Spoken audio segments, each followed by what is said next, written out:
जय बोलो देवादिदेव खजरा श्री भगवान महावीर स्वामी की जय जय जय। अहिंसा परमो धर्म की जय जय जय। परम पूज आचार्य गुरुवर श्री विद्यासागर जी महाराज की जय जय जय। आचार्य प्रविष्टि समय सागर जी महाराज की जय जय जय। मुनिवर श्री प्रमाण सागर जी महाराज की, मुनिवर श्री संदान सागर जी महाराज की। नमोस्तु गुरुवर, नमोस्तु।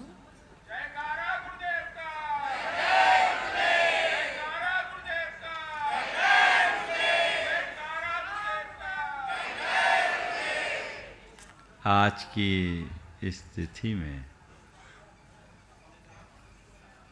श्री विद्या प्रमाण गुरुकुलम आचार्य विद्या सागर संस्थान में एक नई सुबह हुई है। सुबह तो रोज होती है, लेकिन एक नई सुबह पंच कल्याणक प्रतिष्ठा महोत्सव की भव्य शुरुआत आज यहाँ हुई है। और मुझे लगता है कि ये पंच कल्याणक केवल एक आयोजन नहीं है, ये पंच कल्याणक एक ऐसा संयोग बन रहा है जो न जाने कितने लोगों के कल्याण की परंपरा को विकसित करेगा। आज पंपी भाई मेरे पास आए, सुबह से उन्होंने मुझसे पूछा यहाँ पंच कल्याणक किसका हो रहा है, कोई मंदिर बना क्या? मैंने कहा मंदिर तो अभी नहीं बना है, पर यहाँ आने वाले लोगों के मन में मंदिर बने, इसलिए पंच कल्याणक किया जा रहा है। बंधुओं, किसी गांव शहर या तीर्थ में किसी जिनालय का निर्माण कराना और उसका पंच कल्याणक प्रतिष्ठा कराना, इसका अपना महत्व है। लेकिन ऐसे संस्थान में मंदिर बनाना, भगवान विराजमान करना और उनका पंच कल्याणक कराना, जहां संस्कारों का बीजारोपण होगा, वो अपने आप में अद्भुत है। श्री विद्या प्रमाण गुरुकुलम की यहाँ शुरुआत होने जा रही है। आने वाले 16 जून से बच्चे विद्यालय में जाना शुरू कर देंगे। 12-13 तारीख से उनका आगमन हो जाएगा। यहाँ एक छोटा सा चैत्यालय था, दर्शन पूजन आराधन तो होता था, लेकिन मुझे लगा जहाँ 180 बच्चे और आ जाएंगे और समाज तो यहाँ जुड़ी हुई है ही, तो उनके लिए ऐसा होना चाहिए कि भव्य और मनोज्ञ जिनबिंब विराजमान हो। और इसलिए यहाँ पार्श्वनाथ चैत्यालय में पार्श्वनाथ भगवान विराजमान किए जा रहे हैं। बंधुओं, ये एक पंच कल्याणक नहीं, आने वाले दिनों में अनेक पंच कल्याणकों का आधार बनेगा। यहाँ जो बच्चे पढ़ेंगे, उन्हें जो संस्कार दिया जाएगा, वो संस्कारित होकर जब निकलेंगे तो हमारे समाज के बड़े आधार बनेंगे, वे समाज के आइकॉन बनेंगे। इसी भाव और उद्देश्य से यहाँ पर गुरुकुल की शुरुआत की गई। और जब गुरुकुल की बात सोची तो पंच कल्याणक का हमारे मन में कोई विचार नहीं था। प्रायः संस्थान बनते हैं और उसके बाद पंच कल्याणक होता है, लेकिन मैं इसे एक बहुत शुभ संयोग के रूप में देख रहा हूँ कि पंच कल्याणक पहले और संस्थान की शुरुआत बाद में। इसका मतलब इससे कल्याण की परंपरा की शुरुआत होगी। आप लोग इस अर्थ में बड़े भाग्यशाली हैं कि अल्प सूचना में और ऐसे समय में जब जबरदस्त सीजन चल रहा है, 12-13 दिन पहले ही तो हमने पंच कल्याणक का आशीर्वाद दिया, और 12-13 दिन की तैयारी में आप लोग इतने बढ़ चढ़ करके हिस्सा ले रहे हो, मुझे भी इसकी उम्मीद नहीं थी। मैं तो सोच रहा था, भैया लोगों से कहा था छोटे रूप में करा लो, जब ये पंचकलाना का पंडाल ये बना रहे थे, हमने कहा इतना बड़ा क्यों बनवा लिया? तो अभय भाई ने कहा महाराज छोटा पड़ जाएगा। मैंने उस समय कुछ नहीं कहा, लेकिन आज अभी की इस क्रिया को देख के लग रहा है वाकई में ये पंडाल छोटा ही पड़ना है। भावना जब प्रबल होती है तो परिणाम अपने आप सफल होता है। और ये अवधपुरी अकेले का कहना अच्छी बात नहीं लगेगी, पूरा भेल क्षेत्र की लॉटरी लगी है, जिसके बारे में आप लोगों ने सोचा भी नहीं था। मेरे पास आकर के नरेंद्र लोग कहते थे महाराज एक दिन के सही, एक दिन के लिए, पर कहते हैं जब भाग जागता है तो छप्पर फाड़ के मिलता है। निमित्त गुरुकुलम का बना, मैं तो पता नहीं कब निकल गया होता और अभी कहाँ पहुँच गया होता, लेकिन भव भाग्य न बस जोगी बसाए, आप लोगों का पुण्य प्रबल है, इसमें कोई संशय नहीं। अपने पुण्य को ऐसे ही प्रगाढ़ बना करके रखिए। और आज पंचकलाना की औपचारिक शुरुआत ध्वजारोहण से हुई, और ध्वज की जो दिशा है वो ठेठ पूरब की ओर गई, जो ये बताती है कि ये पंचकलाना संपूर्ण क्षेत्र के अभ्युदय और कल्याण का कारण होगा। अब आपको कुछ सोचना नहीं है, बोली लेने वाले बोलियां ले लिए, द्रव्य आपने सब लगा दिया, अब करना क्या है? अपना भाव लगाना है। आप लोग हमेशा एक बात को दोहराते हो, जितना इनपुट हो उतना आउटपुट निकलना चाहिए, है ना? तो इनपुट तो आपका पूरा लगा है ना, अब आउटपुट आपको निकालना है। आज प्रवचन की मानसिकता तो नहीं है, पर पहला दिन है, कुछ निर्देश मैं जरूर देना चाहूँगा, जिन्हें आपको इस पूरे पंचकलाना के दौरान ही अपना करके चलना है। वो 4 बातें हैं। सबसे पहली बात, अपने हृदय में पूरे के पूरे पंचकलानक में श्रद्धा को ध्यान में रखें। क्या रखें? श्रद्धा। श्रद्धा अपनी कमजोर नहीं होनी चाहिए। ये पूरा पंचकलानक है क्या? अगर आप देखें तो ये तो श्रद्धा का ही खेल है। श्रद्धा वह तत्व है जो पाषाण में भगवान का दर्शन करा देती है ना? श्रद्धा है ना? हम देखेंगे कि इस पूरे पंचकलानक के मध्य जो प्रतिमा है वो भगवान बनेगी, पाषाण से भगवान।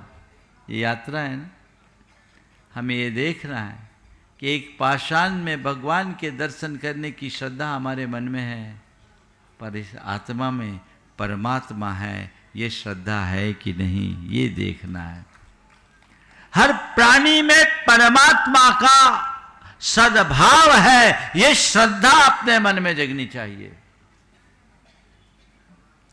जीवन का ये सबसे बड़ा सत्य है, अप्पा सो परम अप्पा।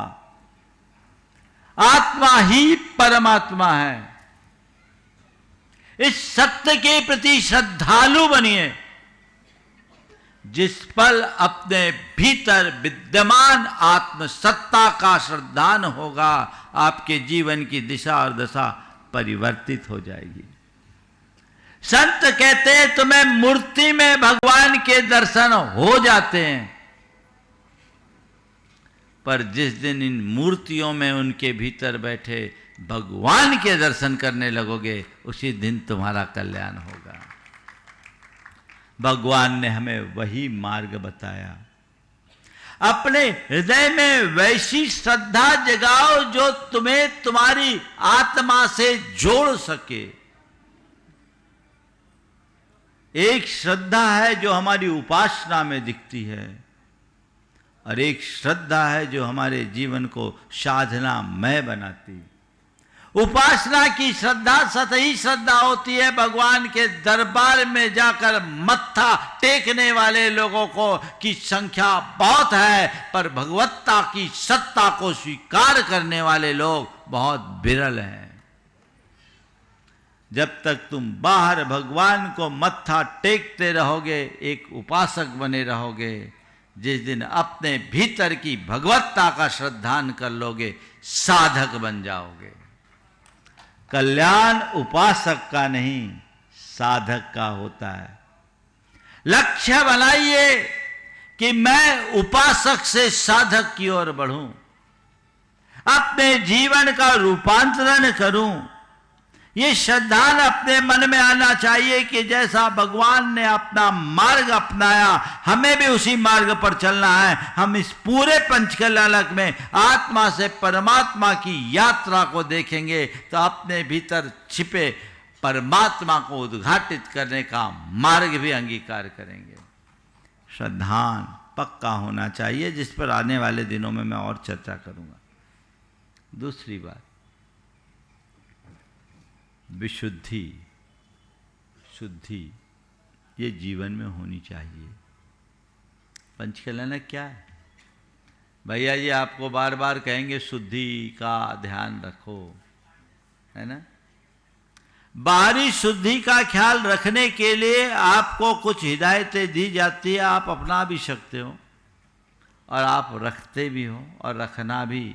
एक बात ध्यान रखना, पंचकल्याणक या किसी भी धार्मिक अनुष्ठान में आप जितनी अधिक शुद्धता रखोगे उसका उतना अच्छा परिणाम मिलेगा।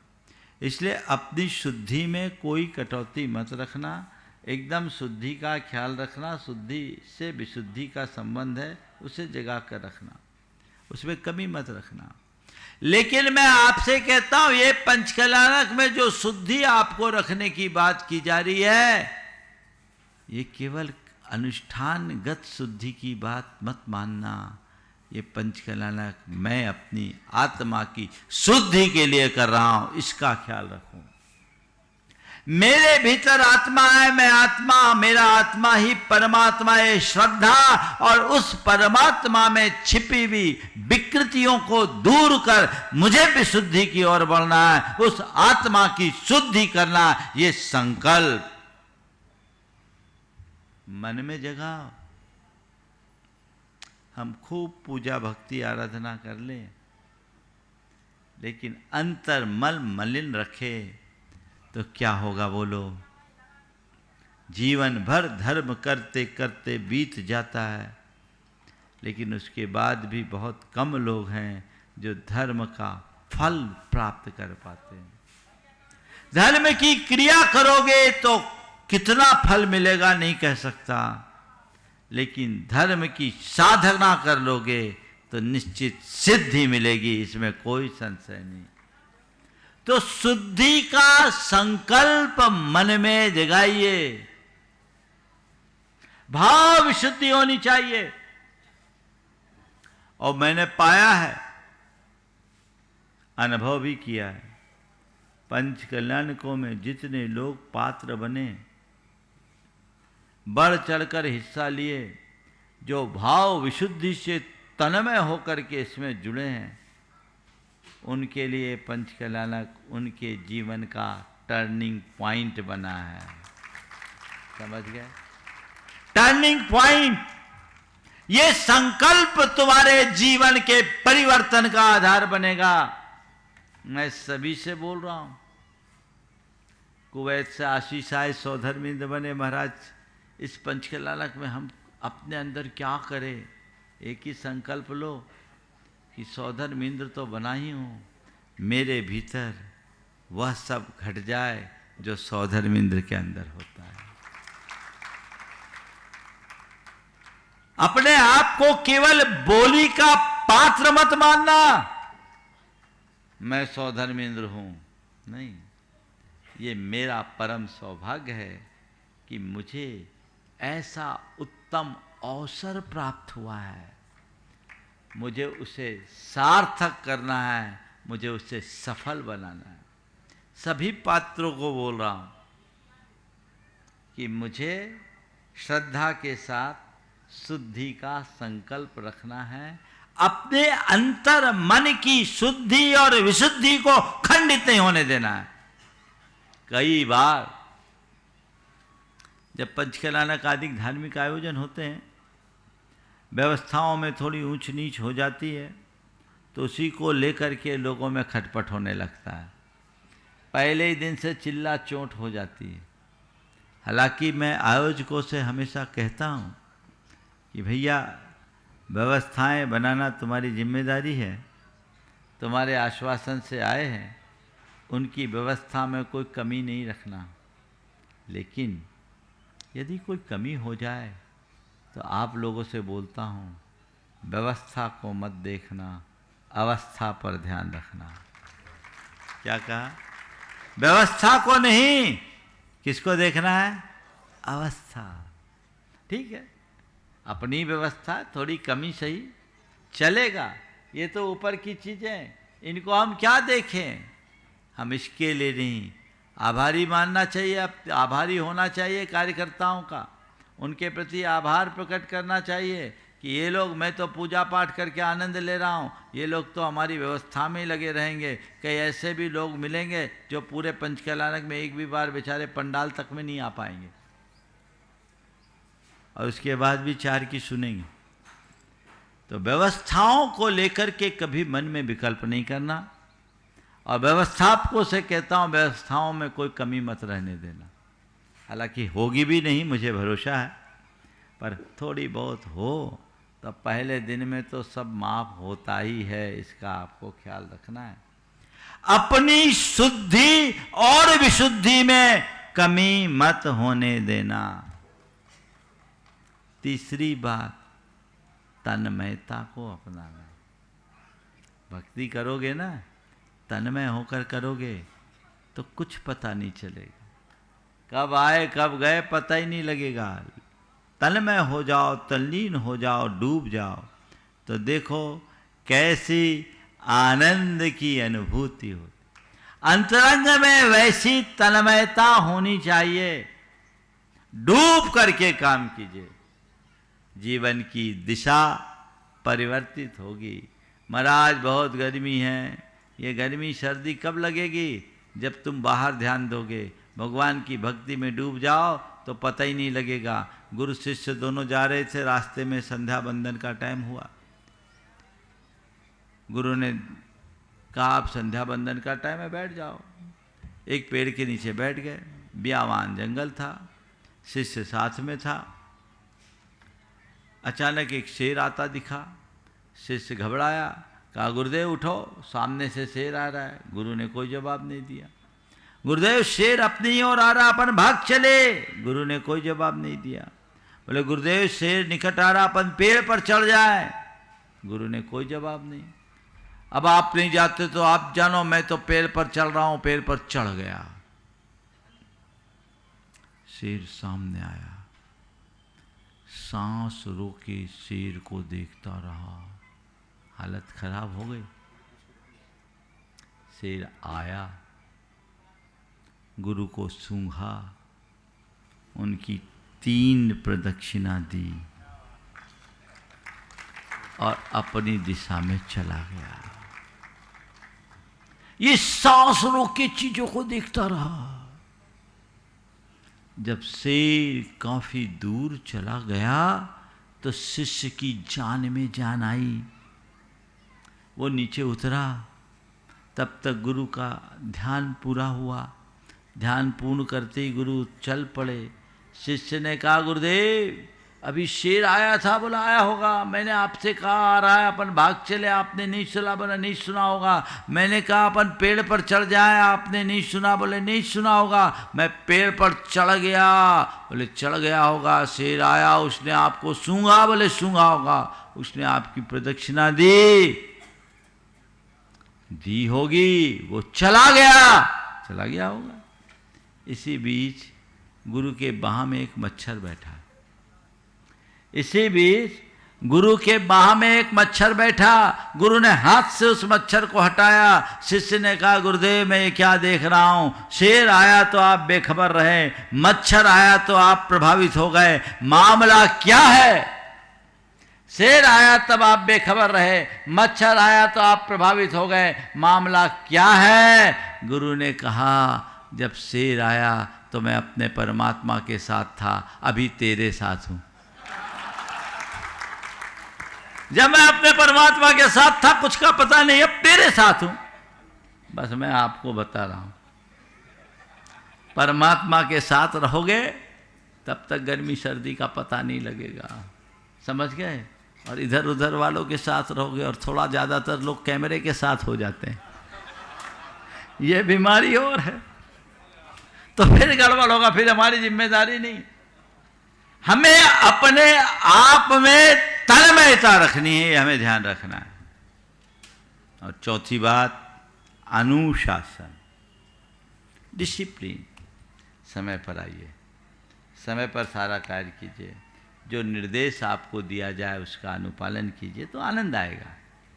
हमारे मंच में सारे कार्यक्रम समय पर होते हैं, आज भी सारा कार्यक्रम समय पर ही है। अब भैया जी लोग थोड़ा बिफोर हो गया था, 8:20 पर बुलाया था, 8:05 पे ही आ गए, तो ठीक है, ये अच्छी बात है। समय पर हमें आना है, व्यवस्थित रहना है, आनंद दिन का रस लेना है। आज पहला दिन है, ऐसा लगे आप लोग ऐसी भाव भक्ति के साथ पंचकल्याणक में डूब जाइए, ऐसा पंचकल्याणक मनाइए, ऐसा पंचकल्याणक मनाइए कि ऊपर से कहीं अपने भगवान के साक्षात पंचकल्याणक मनाने के लिए यदि देव परिवार गुजर रहा हो तो उनके मन में भी कुछ पल ठिठक कर रुकने की इच्छा हो जाए। देखो तो सही अवधपुरी में कैसा पंचकल्याणक हो रहा है ना, इतनी धीमी ताली बजाने से वो नहीं ठिठकेंगे, अंदर का ताल मिलना चाहिए, ऐसा भाव जगाइए, अपनी विशुद्धि बढ़ाइए, समझ गए? मन में श्रद्धा हो, भावना हो तो कोई असंभव नहीं। पूछ मत आराध्य कैसा जबकि पूजा भाव उमड़े, पूछ मत आराध्य कैसा जबकि पूजा भाव उमड़े, मृत्तिका के पिंड से कह दे कि तू भगवान बन जा, और बनना पड़ेगा। ये कोई कल्पना की बात मैं नहीं कर रहा हूं, श्रद्धा में बहुत बड़ी ताकत होती है। करिए, मैंने पहला वाक्य कहा था, इनपुट है उतना आउटपुट निकालिए। जितना लगाया है, लगाया भी सब ने बढ़ चढ़ करके है, इतनी तो कोई को उम्मीद भी नहीं थी, है ना, लेकिन लगा दिया, तब निकालो। द्रव्य के साथ भाव को प्रमुखता देना है, इस भाव का ही प्रभाव होता है, इसका आप सबको ध्यान रखना है। समय हो गया है, आज विलंब से प्रवचन चालू हुआ। पूरे पंचकल्याणक में जो दर्शक सुन रहे हैं उनको भी मैं कहूँगा, यहाँ उपस्थित है 8:35 से 9:25 का जो प्रवचन का निर्धारित समय है, उसमें कोई कोताही नहीं होगी।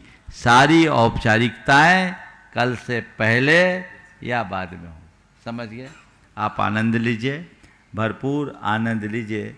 और आगे महाराज जी कुछ आप लोगों से कहना चाह रहे हैं। आने वाले दिनों में आज इस पंचकल्याणक में जिन्हें मंगल कलश स्थापित करना है, ऐसे राजेश भारिल का पूरा परिवार यहाँ उपस्थित हो गया है। एक बार उनको बुला लीजिए। राजेश भारिल जो हर कार्य में हमेशा एक पाँव से खड़े रहते हैं, उनके लिए आप लोग जोरदार जोरदार सत्कार कर दीजिए। इस पूरे के पूरे पंचकल्याणक के मंडप की संपूर्ण व्यवस्थाएं उनने की, और अभी नहीं, हमेशा हमेशा करते रहे हैं, और आगे के लिए भी संकल्पित है कि जब तक आप हो यहाँ और किसी को कुछ कहने की हम चाहेंगे ही नहीं। जरूरत की तो बात अलग है। एक बार आज राजेश भाई तो कहीं व्यस्त होंगे, लेकिन हाँ बाहर गए हैं, ठीक है, बहुत सुंदर। एक बार इस पूरे परिवार का जोरदार जोरदार अभिनंदन करें। बोले परम पूज्य मुनि श्री 108 प्रमाण सारे